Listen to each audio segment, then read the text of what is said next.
ஆண்டவராகிய இயேசு கிறிஸ்து நாமத்தினாலே உங்களை நான் வாழ்த்துகிறேன். மீண்டுமாக உங்கள் சந்திக்கிறதிலே நான் மிகுந்த மகிழ்ச்சி அடைகிறேன்.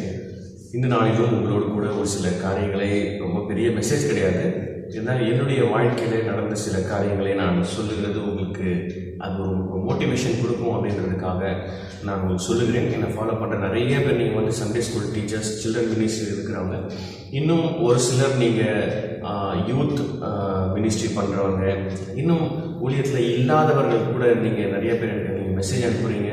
உங்களுடைய மெசேஜஸை நான் பார்க்குறேன், எனக்கு அது பிரயோஜனமாக இருக்கிறது. நான் இந்த வீடியோ எதுக்காக நான் போடுகிறேன் என்று சொன்னால், உங்களுடைய வாழ்க்கையில் ஒருவேளை நீங்கள் இப்போ பிரச்சனைகள், போராட்டங்கள் மத்தியிலே நீங்கள் ஒருவேளை கடந்து வந்து கொண்டு இருக்கலாம். ஆனால் நிச்சயமாக கர்த்தர் உங்களோடு கூட இருக்கிறார் அப்படின்றத நீங்கள் முதலாவது நீங்கள் உணர வேண்டும். ஒரே ஒரு வசனத்தை மாத்திரம் நான் வாசிக்கிறேன். பெரிய செய்தி கிடையாது, மெசேஜ் கிடையாது.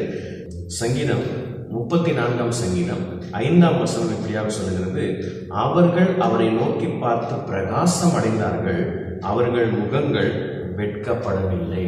உங்களை வெட்கப்படுத்தாத தேவன் ஒரு சூழ்நிலையுமே, ஒரு நேரத்திலுமே கர்த்தர் அவருடைய பிள்ளைகளை வெட்கப்பட விட மாட்டார். என்ன பற்றி சொல்றீங்க?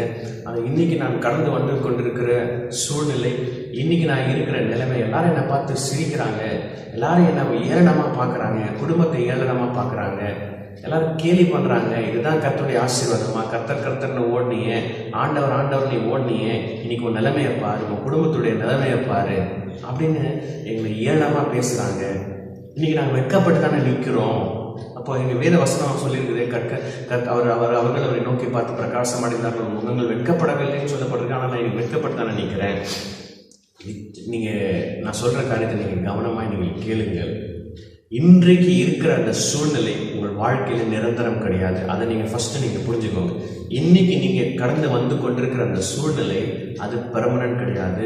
நிச்சயமாக இந்த சூழ்நிலை மாறும். நிச்சயமாக சூழ்நிலை மாறும். மாறுகிறதற்கு முதலாவது கர்த்தர் மாற்றுவார். கர்த்தரால் முடியாத காரியம் எதுவுமே கிடையாது, ஆண்டவரால் முடியாத காரியம் எதுவுமே கிடையாது. ஆனால் நான் என்னுடைய வாழ்க்கையில மாற்றம் வரணும்னு சொன்னால் நான் அந்த விசுவாசி, நானுடைய வசனத்தை, நான் சூழ்நிலையை பார்த்து நான் பயந்து பையோ சூழ்நிலை இப்படித்தான் இருக்குது, என்ன பைபிள் வாசித்து, என்ன ஜோப் பண்ணி, என்ன பிரயோஜனம், ஒன்றும் மாற மாதிரி தெரியலையே அப்படின்னு நான் நினச்சி கொண்டிருக்கிற வரைக்கும் ஒன்றும் மாறாது. ஆனால் சூழ்நிலை எப்படி தலைகீழாக இருந்தாலும் சரி, நான் அதை பற்றி நான் கவலைப்பட மாட்டேன். வேத வசனத்தை நான் பற்றி கொள்றேன். கர்த்தர் கொடுத்துருக்கிற வேத வசனத்தை நான் ஒவ்வொரு நாளும் நான் வாசித்து அதை நான் அறிக்கை செய்வேன். அதை நான் கன்ஃபெஸ் பண்ணுவேன். ஆண்டவரே, உடைய வார்த்தை சொல்லுகிறது, உடைய வார்த்தையில நீங்க சொல்லியிருக்கிறீங்க, அவர்கள் அவரை நோக்கி பார்த்து பிரகாசம் அடைந்தாங்க, அவர் முகங்கள் வெட்கப்படவில்லைன்னு சொல்லியிருக்கிறீங்க. ஆண்டவரே, என்னை வெட்கப்படுத்தாத தேவனை, இன்றைக்கு இருக்கின்ற சூழ்நிலை மாறணும். அது மாறுற வரைக்கும் நான் அறிக்கை செய்துட்டே தான். கர்த்தர் என்னை வாளாக்காமல் தலையாக்குவார், நான் கீழாகாமல் மேலாவேன். நான் அறிக்கை செஞ்சுட்டே இருப்பேன். எது வரைக்கும் அறிக்கை செய்வேன்? என் சூழ்நிலை மாறுற வரைக்கும் நான் அதை அறிக்கை செய்து கொண்டே இருப்பேன். நான் உட்காந்துருக்கிற இந்த இடத்த நீங்கள் பார்க்குறீங்க, எவ்வளோ பெரிய இடத்துல நான் உட்காந்துருக்கிறேன்னு பாருங்கள். இந்த இடம் வந்து நாங்கள் இந்த ஜூலைலேருந்து ஒரு ஸ்கூல் நாங்கள் ஸ்டார்ட் பண்ணியிருந்தோம். சின்னதாக ஒரு நர்சரி மட்டும்தான் ஸ்கூல், ரொம்ப பெரிய ஸ்கூல் கிடையாது. நர்சரி ஸ்கூல் நாங்கள் ஸ்டார்ட் பண்ணியிருக்கோம். ஒரு 4 பிள்ளைங்க வராங்க, ஓகேங்களா? இந்த நான் யூடியூப் வீடியோஸை நான் போடுறதுக்கு ஆரம்பித்ததான காரணம் ஏற்கனவே நான் சொல்லியிருக்கிறேன். நிறையா சண்டே ஸ்கூல் டீச்சர்ஸ்க்கு பிரயோஜனம் வரலாம். இங்கே குஜராத்தில் டான்ஸ் அப்படின்ற பகுதியில் நான் மிஷினரியாக இருக்கிறேன். நானும் என் குடும்பமும், நான், என் மனைவி, என் மகன், எனக்கு 3.5 வயசு ஆகுது. நாங்கள் இங்கே மிஷினரிக்கான ஊழியம் செஞ்சுருக்கோம். 2014 ஆண்டில் இங்கே நாங்கள் வந்தோம். 2014 ஆண்டில் நான் வரும்பொழுது இங்கே எனக்கு பாஷை தெரியாது, ஒன்றுமே தெரியாது. நாங்கள் இருக்கிற காடு, ஃபாரஸ்ட், ஆதிவாசி ஜனங்கள். இந்த இடத்துல நான் என்ன ஊழியம் செய்கிறது அப்படின்னு இதெல்லாம் பெரிய சம்பவங்கள், நடந்த சம்பவம், கதை செய்த காரியங்கள், பெரிய கதை. அதை நான் இன்னைக்கு நான் ஷேர் பண்ணேன். ஆனால் நான் எதுக்காக நான் என்ன சொல்ல வரேன்னு சொன்னால், நான் இங்கே நார்த் இந்தியாவுக்கு வந்துட்டு, ஆண்டவரே, சவுத் இந்தியாவில் எனக்கு தமிழ் தெரியும், நான் சண்டே ஸ்கூல் டீச்சர் ஏதாவது இருந்திருக்கிறேன், ஒரு சில அனுபவங்கள் இருக்குது, அதை நான் மற்றவங்களுக்கு நான் ஷேர் பண்ணணும், சொல்லிக் கொடுக்கணும், ட்ரெயின் பண்ணணும் அப்படின்னு சொன்னால் நான் எப்படி போய் ட்ரெயின் பண்ணுவேன்? நான் இங்கே இருக்கிறேனே, நான் தமிழ்நாட்டுக்கு போய் நான் என்னால் பண்ண முடியாது. அப்போ தான் ஆண்டவர் எனக்கு இந்த ஒரு வழிவாய்ப்பை ஏற்படுத்தி கொடுத்தாரு. யூடியூப்ல என்னுடைய வீடியோஸை நான் போட ஆரம்பித்தேன். சண்டே ஸ்கூல் டீச்சர் ட்ரைனிங் நான் போட ஆரம்பித்தேன். நிறைய பேர் இன்றைக்கி நீங்கள் எனக்கு பெரிய ஒரு 2700 பேருக்கு மேலே சப்ஸ்கிரைப் பண்ணியிருக்கிறீங்க. நிறைய பேர் என்னை ரெகுலராக நீங்கள் ஃபாலோ பண்ணுறீங்க. நிறைய பேர் நீங்கள் மெசேஜ் பண்ணுறீங்க. ரொம்ப சந்தோஷம்.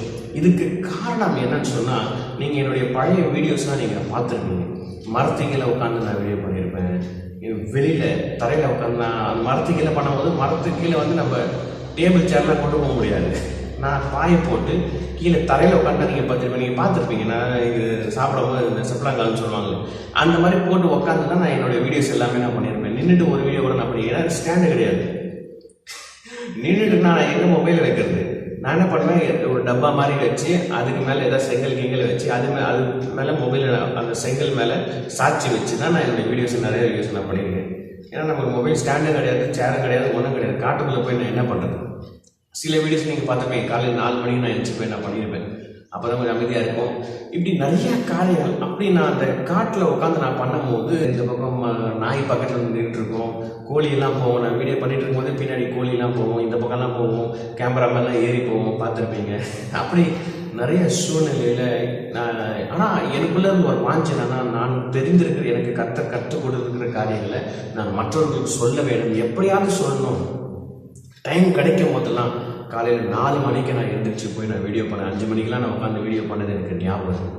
ராத்திரி 10 மணிக்கு 11 மணிக்கு எல்லாம் தூங்கினா பரப்பு நான் வீட்டில் வீடியோ பண்ணது எனக்கு ஞாபகம். சில நேரத்தில் நான் வீடியோ பண்ணிக்கும் போது என் பையன் அழுற சத்தம் கேட்கும், கச்சா மச்சான் சத்தம் கேட்கும், பாத்திரம் உருட்டுற சத்தம் கேட்கும். அப்படி சில நேரம் அது நான் எதுக்காக நான் சொல்ல வரேன்னு சொன்னால், ஆனால் எனக்குள்ள ஒரு நாள் கர்த்தர் என்னை கொடுத்துருக்கிற ஊழியத்தை கர்த்தர் நிச்சயம் ஆசீர்வதிப்பார், கர்த்தர் ஒரு நாள் என்னை உயர்த்துவார்.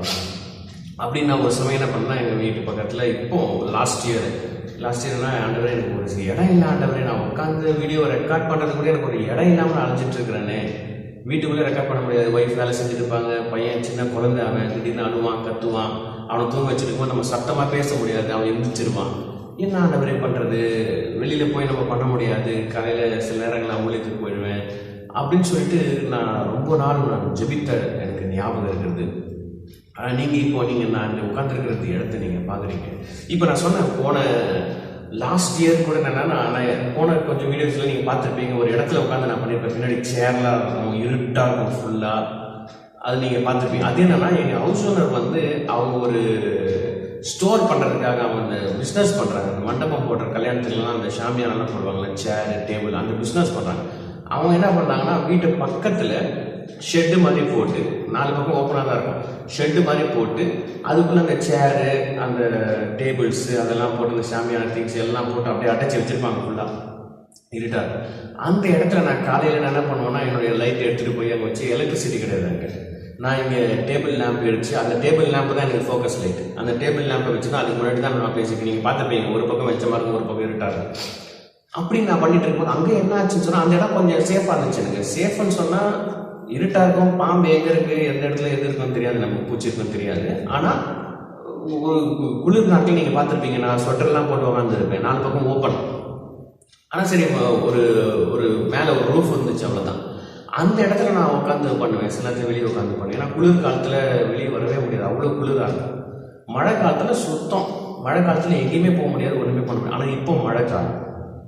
அப்போ நான் அந்த குளிர் காலத்தில் கூட நாங்கள் உட்காந்து செஞ்சுருக்கும் போது ஒரு நாள் என்னாச்சுன்னா, நான் போயிட்டு வீடியோ பண்ணேன் அப்படின்னு நான் போகும்போது பார்த்தா, அந்த இடத்த ஒன்றுமே கிடையாது, இடத்துல சேர் டேபிள் இருந்தால் அந்த இடத்த அது ஒரு கதவு அது இது கம்பி மாதிரி போட்டிருப்பாங்க, அதை போட்டு அதை ஒரு பூட்டு போட்டு வச்சுருந்தாங்க. நான் என்னடா இது நம்ம போகிறது, நம்ம போட்டு வச்சுருக்காங்க, சரி அவங்க எதுக்காக போட்டாலும் நமக்கு தெரியாது, நம்ம போகக்கூடாதுன்றதுக்காக அவங்க போட்டிருக்க மாட்டாங்க, அந்த பொருள்லாம் யாரும் தூக்கிட்டு போயிட்டாங்க என்ன பண்ணுறதுக்காக போட்டிருப்பாங்க. நம்ம டெய்லி காலையில் போய் அவங்கள எந்திரிச்சு டிஸ்டர்ப் பண்ணிவிட்டு, சாமி கொடுங்க நான் டெய்லி வீடியோ ரெக்கார்ட் பண்ணணும் அப்படின்னு சொல்கிறது எனக்கு ஒரு மாதிரி இருந்துச்சு. அதனால் நான் சரி வேண்டாம், அந்த இடத்துக்கு போவேன்னா நம்ம அதுக்கப்புறம் வெளியில் தரையிலே உட்காந்து நான் கொண்டு போனேன். நான் என்ன பண்ணேன், ஒரு ஷீட் மாதிரி, பிளாஸ்டிக் ஷீட் மாதிரி போட்டு, ஏன்னா கீழே ஈரமாக இருந்துச்சுன்னா சகதி இல்லை, ஒட்டும், அதை உட்கார முடியாது. ஷீட்டு மாதிரி போட்டு, அதுக்கு மேலே பாய் போட்டு, அதுக்கு மேலே துணி போட்டு, இது வைக்கிறதுக்காக, மொபைல் வைக்கிறதுக்காக ஒரு ஸ்டாண்டு மாதிரி, ஏதாவது ஒரு பெரிய கல் மாதிரி வச்சு அது மேலே வச்சு தான் நான் பண்ணுவேன். அப்படி பண்ணிகிட்டு இருக்கும்போது நிறைய பேர் என்னை பார்த்து சிரிப்பாங்க. ரோட்டில் போகிறவங்களாம் என்னை பார்த்துட்டே போவோம், ஒரு மாதிரி, யாரா இவன் பைத்தியக்கார மாதிரி மொபைல் வச்சுட்டு உட்காந்துருக்கிறானே, என்ன தரையில் உட்காந்து என்ன பண்ணிட்டு இருக்கிறானே அப்படின்னு என்னை ஒரு மாதிரி கிண்டலாம் பார்த்துட்டு போவாங்க. என்னை என்கரேஜ் பண்ணுறதுக்கு யாருமே இருந்தது கிடையாது. என்னை யாருமே என்னை என்கரேஜ் பண்ணுறதுக்கு இங்கே பக்கத்தில் எல்லாரும் பார்த்து சிரிப்பாங்களே தவிர என்னை என்கரேஜ் பண்ணுறதுக்கு யாருமே கிடையாது. ஆனால் என்னை என்கரேஜ் பண்ண ஒரே ஒரு ஒருத்தர் என் ஆண்டவராகிய இயேசு கிறிஸ்து தான். நீ செய் மகனே, நீ செய், நான் அவனை உயர்த்துறேன் அப்படின்னு ஒவ்வொரு நாளும் எனக்கு என்கரேஜ்மெண்ட் கொடுப்பாரு. முதலாவது என்கரேஜ்மெண்ட் என்னுடைய தேவன்.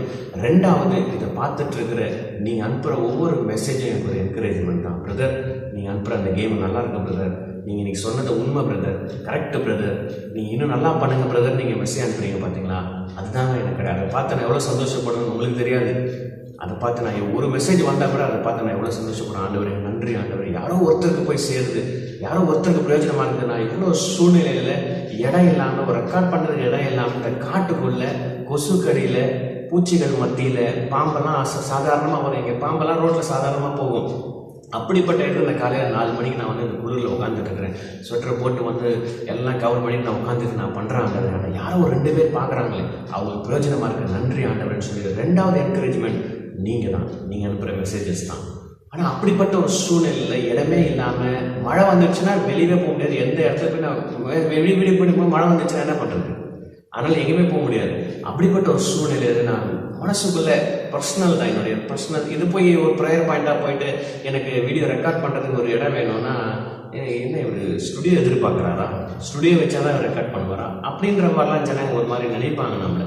அதனால் நான் யாருக்கிட்டையுமே அதை ஷேர் பண்ணவே இல்லை. ஆனால் மனசுக்குள்ளே நான் ஜோ பண்ணி ஆண்டவரே, எனக்கு ஒரு இடம் வேணும் ஆண்டவரே, ஒரு பர்மனண்டான ஒரு இடம் வேணும் ஆண்டவரே, எந்த ஒரு பிரச்சனையும் இல்லாத ஒரு இடம் வேணும் ஆண்டவரேன்னு சொல்லி நான் ஜெபித்த நாட்கள் உண்டு. இந்த ஜூன் மாதத்தில் இந்த ஸ்கூலை ஸ்டார்ட் பண்ணுறதுக்காக நாங்கள் போய் அந்த இடத்துடைய owner English medium school start பண்ணுறேன்னு சொல்கிறீங்க, ஆனால் ஒன்றும் பிரச்சனை இல்லை, நான் சொன்னேன் காலையில் நாங்கள் ஸ்கூல் நடத்துவோம், சாயங்காலம் நான் டியூஷன் நடத்துவேன், இங்கிலீஷ் டியூஷன் நடத்துவேன். சரி, நீங்களும் ஊழியத்துக்காக தானே கேட்குறீங்க, ஃப்ரீயாகவே நீங்கள் யூஸ் பண்ணிக்கோங்க, எலக்ட்ரிக் பில் மட்டும் நீங்கள் கட்டிக்கோங்க அப்படின்னு சொன்னார். எனக்கு ஒரு பக்கம் ஒரு பெரிய சந்தோஷம், ஒரு பெரிய ஆச்சரியம். ஸ்கூல் காலையில் நர்சரி ஸ்கூல் நடக்குறீங்க, 4 பசங்க வராங்க, நானும் என் மனைவி தான் பார்த்துக்கணும், 12:30 மணி வரைக்கும் இருப்பாங்க, அப்புறம் ஸ்கூல் முடியும். சாயங்காலம் 5 மணிக்கு டியூஷனுக்கு போய் இப்போ ஒரு 10 பசங்க வராங்க, அவங்க ஒரு 6:30 மணி வரைக்கும். இல்லைங்களா? நான் இப்போ டைம் என்ன 4:30 மணி ஆகுது. நான் என்ன பண்ணேன்னா, டியூஷனுக்கு 5 மணிக்கு பசங்க வர்றாங்க, நான் ஒரு 1 ஹவர் முன்னாடியே நான் எல்லாம் என்னுடைய ரெக்கார்டிங் ப்ரிப்பேர் பண்ணிட்டு மெசேஜஸ்ஸு, நான் இப்போ சண்டே ஸ்கூலில் கேம்ஸ்லாம் நான் சொல்லித்தரேன், டீச்சிங் பண்ணுறது எல்லாமே நான் இந்த இடத்துல வச்சு தான் பண்ணுறேன். இப்போ நான் வெளியில் போய் ஒரு இடத்த போய் நான் அலைய வேண்டிய அவசியம் இல்லை. ஏன்னு சொன்னால், பொறுமையாக இருக்கும்போது கர்த்தர் வெட்கப்படுத்தாத தேவன். நான் எந்த இடத்துல தலை கவிழ்ந்து நின்னோ, எத்தனை பேர் என்னை பார்த்து சிரிச்சாங்க, எத்தனை பேர் என்னை பார்த்து கிண்டல் பண்ணாங்க. ஆனால் கர்த்தர் கொடுத்த காரியத்தில் நம்ம பொறுமையோடு காத்திருக்கும் போது கர்த்தர் நிச்சயமாக உங்களை உயர்த்துவார். கர்த்தர் உங்கள் கையில் ஒரு டாஸ்க் கொடுத்துருக்கிறாரா, அந்த டாஸ்க்கை நீங்கள் பொறுமையோடு கூட நீங்கள் செய்யுங்க. உபத்திரம் வரும், பிரச்சனைகள் வரும், போராட்டங்கள் வரும், ஆனால் நிச்சயமாக கர்த்தர் வெட்கப்படுத்தாத தேவன். நீங்கள் எந்த இடத்துல நீங்கள் வெட்கப்பட்டு நிற்கிறீங்களோ அதே இடத்துல கர்த்தர் உங்களை உயர்த்துவார். 2700 சப்ஸ்கிரைபர்ஸ் பெற்றுக்கொள்கிற அளவுக்கு நான் ஒன்றும் பெரிய அந்த அளவுக்கு எனக்கு ஒரு தகுதி கிடையாது. நான் ஒன்றும் பெரிய நல்லா பேசுகிற திறமையும் எனக்கு கிடையாது. நான் அட்ராக்ட் பண்ணுற திறமையும் நமக்கு கிடையாது. நல்லா பாடக்கூடிய திறமையும் கிடையாது. அப்படிப்பட்ட பெரிய ஒரு ஃபினான்ஷியல் பேக்ரவுண்டு, பொலிட்டிக்கல் பேக்ரவுண்டு எதுவும் நமக்கு கிடையாது. ஆனாலும் கர்த்தர் 2700 சப்ஸ்கிரைபர்ஸை கொடுக்குறாருன்னு சொன்னால், நான் யார்கிட்டையும் மோஸ்ட்லி என் சேனல் நீங்கள் சப்ஸ்கிரைப் பண்ணுங்கன்னு நான் கேட்டதே கிடையாது. நான் சொன்னதே கிடையாது. வீடியோஸில் நீங்கள் பார்த்துருப்பீங்க, என் சேனலை சப்ஸ்கிரைப் பண்ணுங்கள், லைக் பண்ணுங்கள், நான் கேட்டதே கிடையாது. யாருக்கும் பிரயோஜனமாக இருக்கும் அவங்க போய் சேரட்டும் ஆண்டவர், அது நீங்கள் கொண்டு போய் சேருங்க ஆண்டவர்கிட்ட தான் நான் சொல்லுவேன். அதனால் உங்களுடைய வாழ்க்கையில் ஒருவேளை இன்றைக்கி நீங்கள் கடந்து கொண்டிருக்கிற பாதை கடினமான பாதையாக இருக்கும் என்று சொன்னால் நீங்கள் கவலைப்படாதீங்க, பொறுமையோடு கூட இருங்க. அவரை நோக்கி பார்த்து பிரகாசம், அவரையே நீங்கள் நோக்கி பாருங்கள். சூழ்நிலையை பார்க்காதீங்க, அவரையே பார்த்துட்டுருங்க. பிரச்சனைகளா, போராட்டங்களா, கஷ்டமா, இடுக்கனா, அவரை தான் பார்த்துட்ருப்பேன், அவரே நான் பிடிச்சிட்டு இருப்பேன். நிச்சயமாக இந்த சூழ்நிலை ஒரு நாள் மாறும். என்னை உயர்த்தின தேவன் நிச்சயமாக உங்களையும் உயர்த்துவார். இது முடிவில்லைங்க, இது ஒரு ஆரம்பம் தான். நீங்கள் இப்போ நம்ம ஆரம்பத்தை நம்ம மறக்கக்கூடாது. எந்த இடத்துலேருந்து நம்ம வந்தோம், தரையில் உட்காந்து பண்ணிட்டு இருந்தோம், இன்றைக்கி ஆண்டவர் சேரில் உட்கார வச்சிருக்கிறார், ஸ்டாண்டுக்கு முன்னாடி உட்கார வச்சிருக்கிறார், மைக் ஸ்டாண்டுக்கு முன்னாடி, கேமரா ஸ்டாண்டுக்கு முன்னாடி உட்கார வச்சிருக்கிறார். இது முடிவு கிடையாது. நிச்சயமாகவே கர்த்தர் உங்களை உயர்த்துவார்.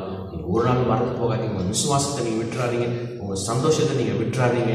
நிச்சயமாக கர்த்தர் பெரிய காரியங்கள் செய்வார். கர்த்தர் தமிழ் ஆசீர்வதிப்பாராக. தேங்க்யூ ஃபார் வாட்சிங். God bless you.